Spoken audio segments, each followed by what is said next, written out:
Doctor आंबेडकरांनी वंचित समाजामध्ये स्वाभिमान जागृत केला.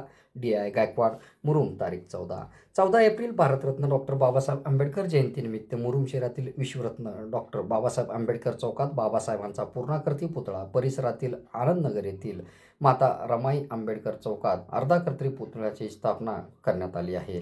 दिनांक 14 रोजी माजी सहसंचालक साखर आयुक्तालय पुणे डी.आय. गायकवाड यांच्या हस्ते पूजन संपन्न झाला. याप्रसंगी आनंदनगर येथील कार्यक्रमात बोलताना गायकवाड म्हणाले, बाबासाहेबांनी आपले ज्ञान फक्त आपल्यापुरता किंवा आपल्या परिवारापुरता मर्यादित न ठेवता वंचित समाजाचा स्वाभिमान जागृत करण्यासाठी योगदान दिला. समाजातील प्रत्येक घटकांना न्याय मिळावा या उदात्त हेतूने बाबासाहेबांनी आपले जीवन व्यतीत केले. बाबासाहेबांचा जीवन कार्य तरुणांनी वाया जाऊ देऊ नये, त्यांची कार्याची प्रेरणा घेऊन समाज जागृत करावे असे मत मांडून पारायण सप्ताह धर्तीवर संविधान जनजागृती कार्यक्रमाचे आयोजन करावे असे आवाहन त्यांनी यावेळी केले. प्रारंभी मुरुम शहरातील विश्वरत्न डॉक्टर बाबासाहेब आंबेडकर चौकात गायकवाड यांच्या हस्ते पूजन संपन्न झाला. यावेळी माजी क्रीडा अधिकारी मदन गायकवाड, रूपचंद गायकवाड, प्राध्यापक अण्णाराव कांबळे, सतीश सावंत, बसवराज हावळे, किरण गायकवाड, आनंद कांबळे आदींची उपस्थिती होती. पूजनानंतर त्रिशरण पंचशील प्रार्थना ध्वजारोहण कार्यक्रम पार पडला. आनंदनगर येथील माता रमाई आंबेडकर चौकात डी.आय. गायकवाड यांच्या शुभ हस्ते ध्वजारोहण करून बाबासाहेबांच्या अर्धाकृती पुतळ्याचे पूजन संपन्न झाला. त्रिशरण पंचशील प्रार्थना संपन्न झाला. यावेळी उपस्थित मान्यवरांसह मंडळाचे अध्यक्ष प्रशांत कांबळे, उपाध्यक्ष प्रशांत चव्हाण, कोषाध्यक्ष बाबासाहेब शिरसाट, सरपंच अनिता जाधव, उपसरपंच तबरेज मासुलदार, सदस्य विठ्ठल कांबळे आदींची उपस्थिती होती. या प्रसंगी शुभेच्छापर बोलताना गायकवाड यांनी समाज बांधवांना बाबासाहेबांची माहिती दिली. या प्रसंगी राहुल लेझिम पथकाने लेझिमचा सादरीकरण केला. यावेळी भीम अनुयायी मोठ्या संख्येने उपस्थित होते. बाबासाहेब आंबेडकर यांच्या 134व्या जयंतीच्या निमित्तानं आनंदनगर येथील सर्व बौद्ध उपासक उपासिका व नागरिकांना मी या जयंतीच्या आपणाला सर्वांना शुभेच्छा देतो आणि बाबासाहेबांच्या जीवनातला काही भाग आपणाला पण माहिती व्हावं म्हणून मी 2 शब्द आपल्या समोर व्यक्त करेन. माझ्यासोबत उपस्थित असलेले माजी जिल्हा क्रीडा अधिकारी मदन गायकवाड,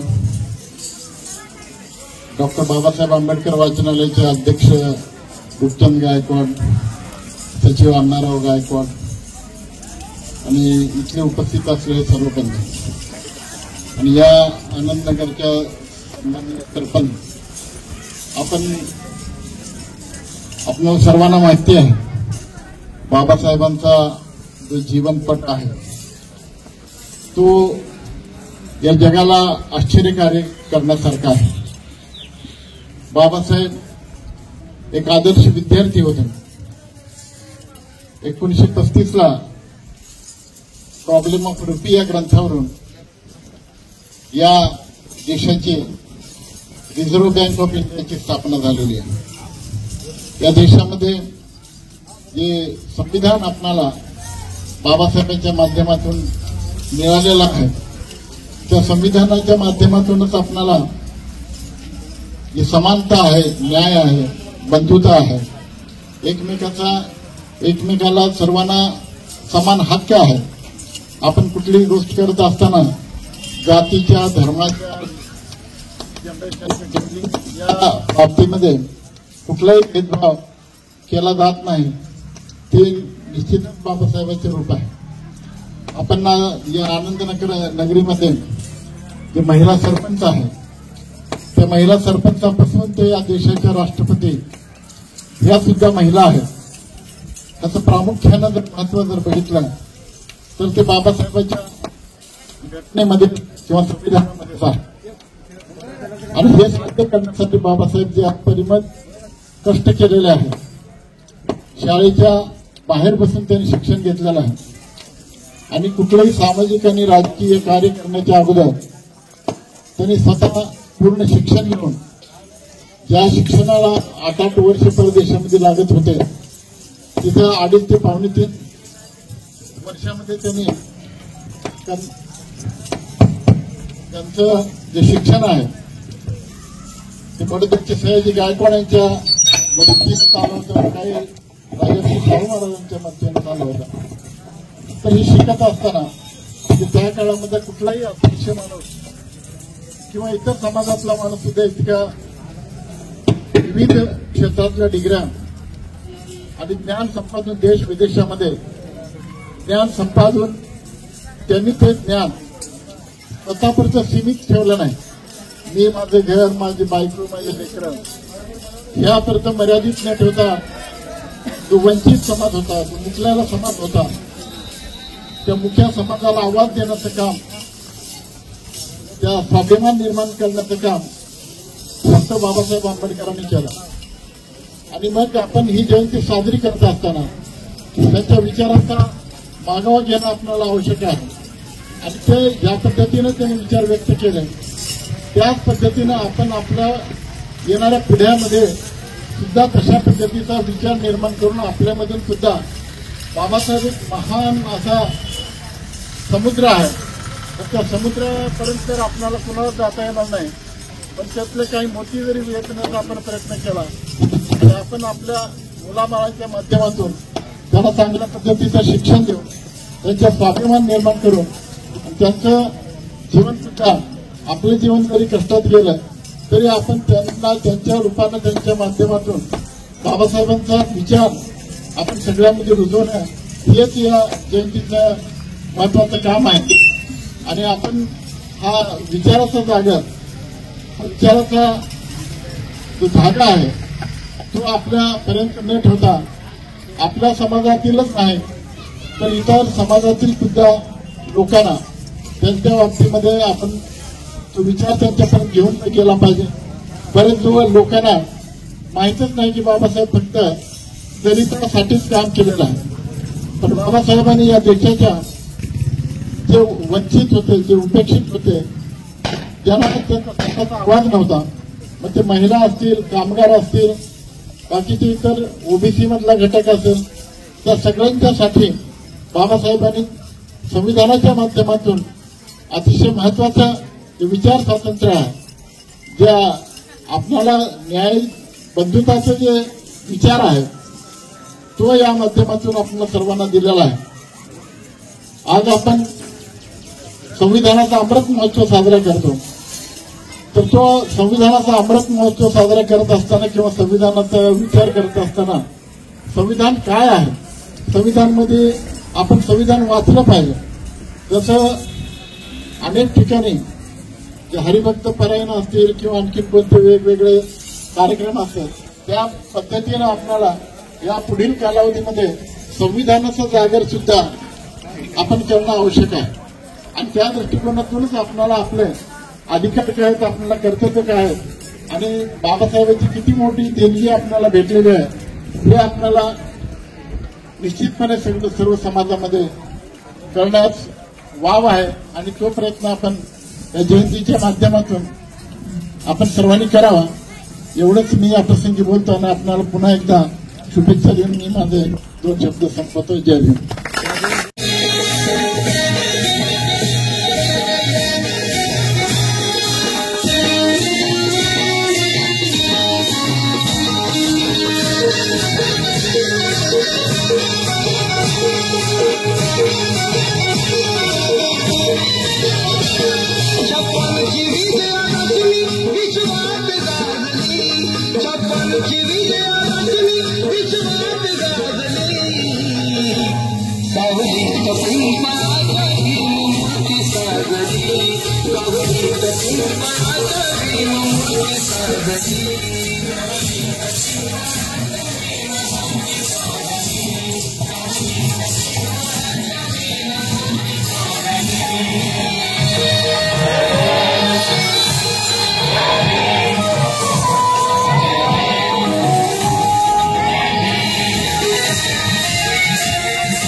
पिंपळाच्या भीममूर्ती साजली, सावलीत पिंपळाच्या भीममूर्ती साजली.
आवर्जून शाद माझे जाणी जरा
भीम हातात